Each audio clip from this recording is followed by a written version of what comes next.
This is One on One.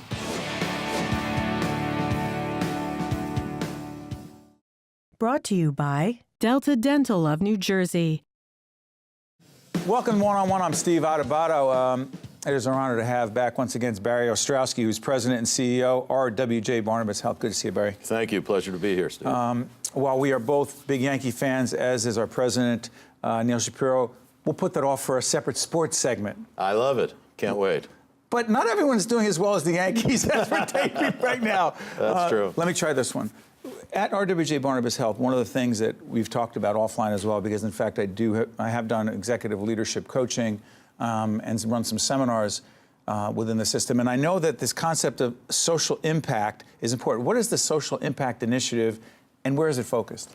It is very important, and the truth of the matter is, Steve, this is really an opportunity for us to expand our mission. Historically, as you know better than anybody, healthcare delivery systems dealt with conventional healthcare and clinical services. But we also know, and we've studied it for more than 20 years, that social determinants, frankly, the elements of poverty for the most part, unemployment, lower education, food insecurity, bad housing, these are things that actually contribute to, and for the most part, create bad health in our communities. And so while we've concentrated on clinical care historically, we really haven't concentrated on these social determinants of bad health. For Barnabas, for RWJBarnabas Health, what we've now decided is our mission includes addressing these social determinants. So, one example. Unemployment. We have in vulnerable communities, and Newark, New Jersey is in fact an example of that. There is chronic unemployment. People who would like to work don't have the education or training to get and hold a job. So we believe it's our responsibility to take these people, train them, and offer them employment. Excuse me, Barry, is that the Higher Newark Employment Ready Boot Camp? Is that one of the examples? That's one of the examples of that. So we just had our third graduation yesterday. What's it like? What was it like? There's not a dry eye in the house. These are people who have been chronically unemployed, who desperately would like to provide for their respective families, don't have the training necessarily to conduct an interview, don't have the training to hold on to a position of employment. And what we do is we take these folks and we put them through, as you say, a boot camp that starts with how to dress, how to speak, how to act in an interview session, and we guarantee them a job afterwards.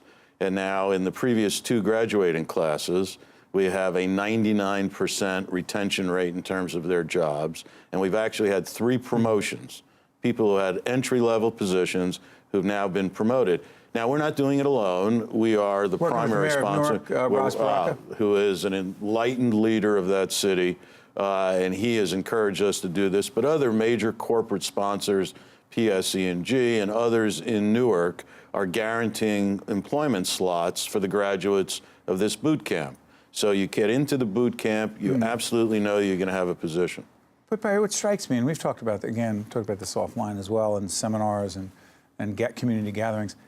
Explain to folks, they say, wait, it's a hospital. It's a hospital system. By the way, the footprint of RWJBarnabas Health is? 9 counties, 5 million residents. So we believe, a responsibility to greater than half the population of New Jersey, just through our existing locations and facilities and clinical programs. You see, Steve, this is the conversation we're now having. There's a difference between health and health care. What's the difference? The difference is health care typically is meant to mean the clinical services that we deliver, but the health of a community is a very different picture, sadly, particularly in our vulnerable communities. Our job, we believe, our mission as we now have adopted it, is to deal with the health of the community, not simply the delivery of healthcare services. You need both, obviously. Right. You need to deliver healthcare services. We would meet our goal aspirationally if we kept our communities healthy, and frankly, they needed fewer healthcare services. That's ergo RWJBarnabas Health. Exactly. It's not just a branding thing. And it's not simply conventional healthcare delivery. Now, there's a couple of ways to look at this. We think it's a mission point. We think we have to invest in our communities to, in fact, enhance their health and daily activity and happiness. And to me, that is almost a righteous calling. But if you don't care for that analysis, there aren't enough resources in the healthcare delivery system globally to take care of everybody. So we can't stop people from developing conditions and illnesses. There won't be enough resources to treat all those who rely on health care. So to a certain extent, it's counterintuitive to business. If we keep people healthy, they're going to seek fewer of our services. It means less revenue. But that's the mission we have. That's the business we're in. That's the commitment we've made. And we're going to stick to it, even though, in fact, it is, as I say, somewhat counterintuitive to business. I think it's one of the great examples, candidly, of an enlightened board of trustees. We are blessed in our organization with volunteer trustees who've distinguished themselves in their business callings. They're community leaders and thought leaders. And when we get in the room and we explain what we think the mission of our organization is, our board embraced it unanimously and with great excitement. So here, in managing a big organization, we're almost a $6 billion a year organization, we believe strongly that investing in our communities, which doesn't have any immediate return on investment, that investment is critical to our success. But you know, it's interesting, and this isn't just a disclosure, but it's actually a part of the discussion. Barry serves on the board of public broadcasting in the state. He's actually being honored at a gala. We're taping this in June. He's being actually honored tomorrow, but has been a member of the board. You've been a big supporter of public broadcasting as a system. Is that part of impact, social impact? Oh, I think it is. As opposed to just sponsorship. Oh, yeah, no, absolutely. First of all, we're a New Jersey organization, so we believe in things that are New Jersey. And of course, New Jersey Public Television is New Jersey. You know, our state has a bit of an inferiority complex on every topic. And I think it's incumbent upon us as an organization to invest in New Jersey. So supporting New Jersey-focused and based organizations, be they entertainment, be they communication. Special Olympics of New Jersey. Special Olympics of New Jersey. These are things, Rutgers University, of which we're a big sponsor. Yeah, real quick, tell folks that's not just a branding initiative. Oh, no. What is that initiative? You know, we have a partnership with Rutgers about medical education, medical research, and, in fact, the delivery of healthcare services.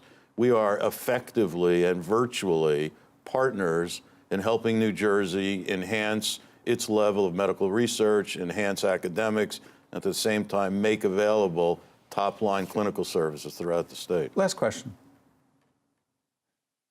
As a leader of this very large, the number one, the largest healthcare system in the state, how much do you sit there and say the status quo will never be good enough and we have to constantly find, I don't want to be esoteric about this, but as students of leadership, I ask, how much of your role is to actually ask, what is our next move? Where do we need to be? As opposed to, we're good where we are, let's stay there. That is the dilemma. I mean, the truth of the matter is I think my job is not to maintain the status quo. People, and you've done it to me as well, have asked me, so what keeps you up at night? and I'll tell you what keeps me up at night. Not the daily pressures and concerns that you typically have in a business like ours. Like paying your bills? It's an operational issue, negotiating with other parties. My concern is that with all of the assets that we have and with all the opportunity we shall fall short of what we can accomplish. And that's the issue. So when you go to work every morning, to me, what drives you is, so how do we accomplish that next aspirational goal? How do we make more of a positive impact on our communities? That's the tough part of the job. And so, but it's the job, frankly, that we love. Barry Ostrowsky is the president, chief executive officer, RWJBarnabas Health, a huge Yankee fan, whether they're winning or not. But we're taping in loyalty. That's right. We're taping in June, so things are good. So far, this will be seen after that. You'll figure out where it is. But then, by the way, Met fans should watch as well. Listen, thanks, Barry. Thanks, Steve. Always a pleasure. Stay with us, one-on-one. We'll be right back. Hi, I'm Dennis Wilson, President and CEO of Delta Dental of New Jersey. You probably know that visiting your dentist and daily at-home care are necessary for maintaining good oral health. What you might not know is that your oral health is connected to your overall health. Oral health may impact conditions like diabetes, blood disorders, and heart disease. Regular cleanings and checkups allow your dentist to assess your risk and keep you and your smile healthy. Also brought to you by Visiting Nurse Association Health Group, home care, hospice, house call, and community-based services. And by Berkeley College.